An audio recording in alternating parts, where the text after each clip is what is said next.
आज के समय लोग ब्रेकअप में बहुत ज़्यादा डिप्रेस हो जाते हैं। बहुत सालों का प्यार था, हम रात रात भर बात करते थे। अब ऐसी बातें अगर मैं दोस्तों को बोलूँगा ना, हंसेंगे मेरे ऊपर।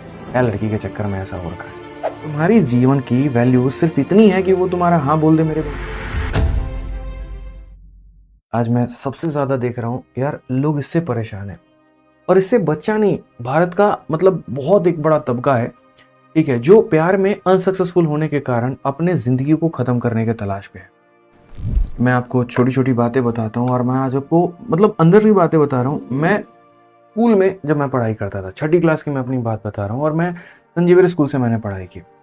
संजीवनी स्कूल में जब मैं छठी क्लास में था ना, तो वहाँ पर ट्रेंड चल गया और ट्रेंड ये चल गया कि कोई लड़की है, अगर सीधे तरीके से नहीं मानती है, कुछ मत करो, ब्लेड लेकर के अपना हाथ काट लो। मेरे काफ़ी ऐसे दोस्त हैं जिनका मैं नाम नहीं लूँगा, उस समय मेरे साथ में पढ़ते थे।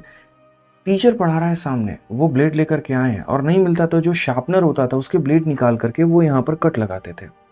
और जब खून निकल जाएगा ना, बहुत गहरा कट लग जाएगा, तुरंत दबा करके ऑफिस भागेंगे बैंडेज। स्कूल ने भी बहुत ज़्यादा इसके ऊपर में ध्यान नहीं दिया, क्या हो रहा है क्या नहीं हो रहा है। उस समय उनको बताने वाला कोई नहीं था। यार जो तू ये कट लगा रहा है ना, ये हाथ में, एक बार ये चमड़ी अगर चली गई, यहाँ का सेल अगर चला गया तो ये निशान तेरा ज़िंदगी भर रहने वाला है। आगे चल करके शादी में दिक्कत हो सकती है, आगे चल करके नौकरी में दिक्कत हो सकती है, या गोली मारो किसी चीज़ को लेकर के, अगर उसी समय गहरा कट एक नस पर लग जाए तो सारा का सारा मजाक तुम्हारा रखा रह जाएगा। लेकिन कोई क्यों कर रहा है? इसी वजह से, क्योंकि किसी लड़की ने मना कर दिया। अब मना कर दिया तो वो सामने बैठी है, किसी और से बात कर रही है, देखा नहीं जा रहा है, तो हम अपने आप को हम करेंगे। तुम्हारी जीवन की वैल्यू सिर्फ इतनी है कि वो तुम्हारा हाँ बोल दे मेरे भाई।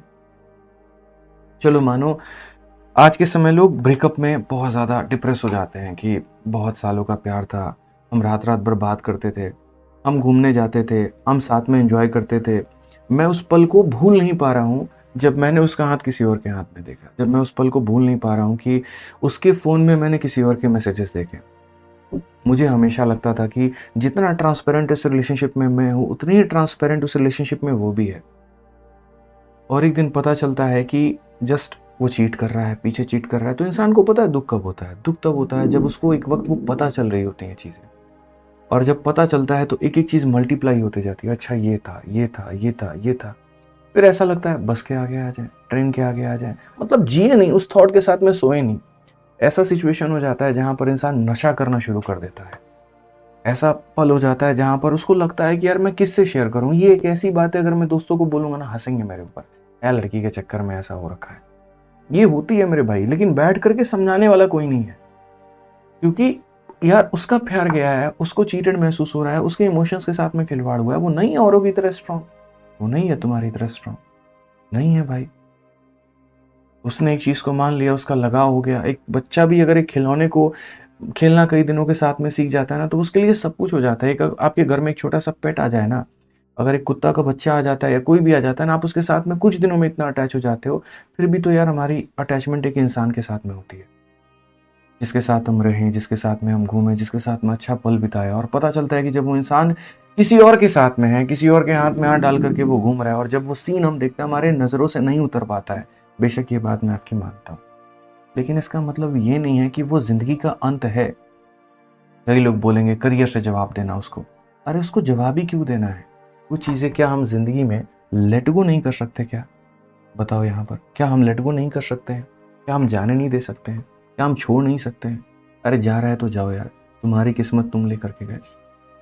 भाई मेरे, मैं मानता हूँ कि वक़्त लगेगा, हील होने में वक़्त लगेगा, इसमें कोई दो मत की बात नहीं है। लेकिन वक़्त लगेगा ना, तो वो आपको धीरे-धीरे, धीरे-धीरे, धीरे-धीरे और बेहतर ही बनाएगा। चीज़ों की समझ आपकी बढ़ती चली जाएगी। तो जितने भी लोग हैं जिन्होंने अपने करियर के ऑब्सेशन में आकर के, ऐसे कभी थॉट्स भी आते हैं, प्यार के चक्कर में मेरे भाई ऐसा सोचते भी हो ना, भाई ज़िंदगी बहुत बड़ी है। मैंने ज़िंदगी देखी है। एक मुकाम पर मुझे समझने वाला कोई नहीं था। एक मुकाम पर मेरे मन में भी अपने करियर को लेकर के काफ़ी थॉट आते थे। एक मुकाम पर मुझे ये लगता था कि यार 1 साल की तैयारी सोच कर के आए थे, आज 1.5 साल हो गया, 2 साल हो गया, मेरे जीवन का क्या होगा? लेकिन अगर भविष्य में कहीं पर कुछ रखा हुआ है ना, तो यकीन मार करके रखो, आपके सोच से कई गुना ज़्यादा बेहतर रखा हुआ है। अगर मैं एक नौकरी के पीछे ही इतना ज़्यादा दीवाना होता, तो शायद आज मैं इतनी नौकरी नहीं दे चुका होता भारत में। मैं सिर्फ नौकरी लेता तो खुद के लिए, आज मैं भारत में कई बच्चों को नौकरी दिला चुका। और ये मेरे डेस्टिनी में कहीं न कहीं लिखा हुआ था कि तुम्हें नौकरी लेना नहीं है, तुम्हें नौकरी देना है, लोगों को देना है। तुम्हें आगे चल करके लोगों के साथ में जुड़ना है, कंधे से कंधे मिला करके देश को आगे बढ़ाना है। और मैं दीवाना किस चीज के पीछे था? अपनी नौकरी के पीछे, कि मेरी नौकरी लग जाए मेरे लिए जीवन में, सबसे सब कुछ वही है। पेपर में कम नंबर आ रहे हैं, डिप्रेस हो गए भाई साहब। समझदार हो यार आप लोग, इमोशन समझ पा रहे होगे। बस इतना ही कहूंगा कि सोचो यार, माँ बाप हैं, उनके बारे में सोचो। मैं तो जिंदगी में बस यही मानता हूँ कि किसी के लिए जियो ना जियो, माँ बाप के लिए जरूर जियो यार।